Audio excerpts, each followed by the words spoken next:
In question 11, we are provided with the functions f of x equals x plus 1 and g of x equals 3 to the x minus 2.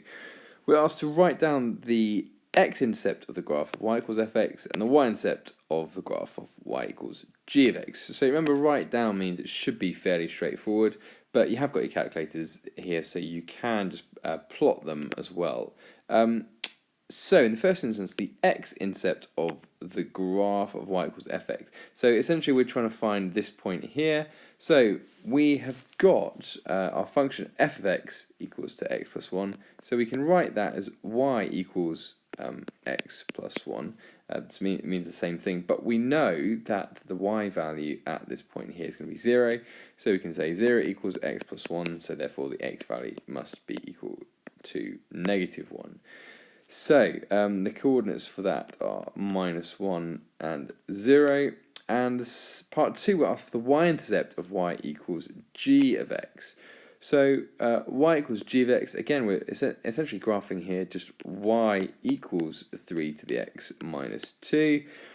Now, for this, we can graph it, and we're trying to identify this point here, the y-intercept.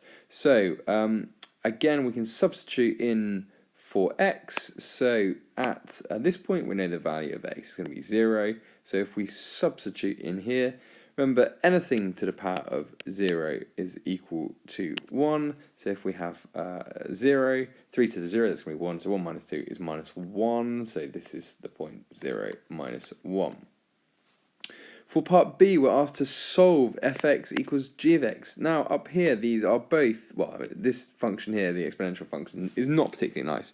So if you're ever asked to solve two functions, where at least one of them is nasty, the easiest thing is just to graph it and solve them graphically. And by solve them graphically, I mean find where they intersect. So find the coordinates of these 2 points. So on your GDC, you're going to go to analyze, second calc and analyze, find the intersection, and if you do that, you are going to end up with two values or two solutions, because you end up with an x value here of negative 2.96, and here you end up with an x value of 1.34.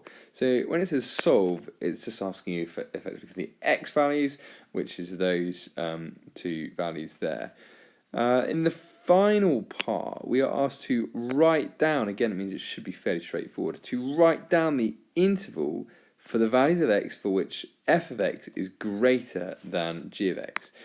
So remember that our red function here is g of x, and the blue function is f of x. So we want all the region where the blue line is has a greater value than the red line, or the y coordinates of the blue function are greater than the y coordinates of the red line.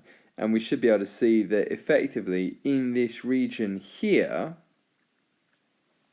the y coordinates of the of f of x are greater than the y coordinates of g of x. So in order to write that down, effectively we are just going to say that x has got to be greater than this point here. So x has got to be greater than negative 2.96, but less than, and both of these are strict inequalities, less than 1.34. Anywhere in that region, the y coordinate for f of x will be greater than the y coordinate of g of x.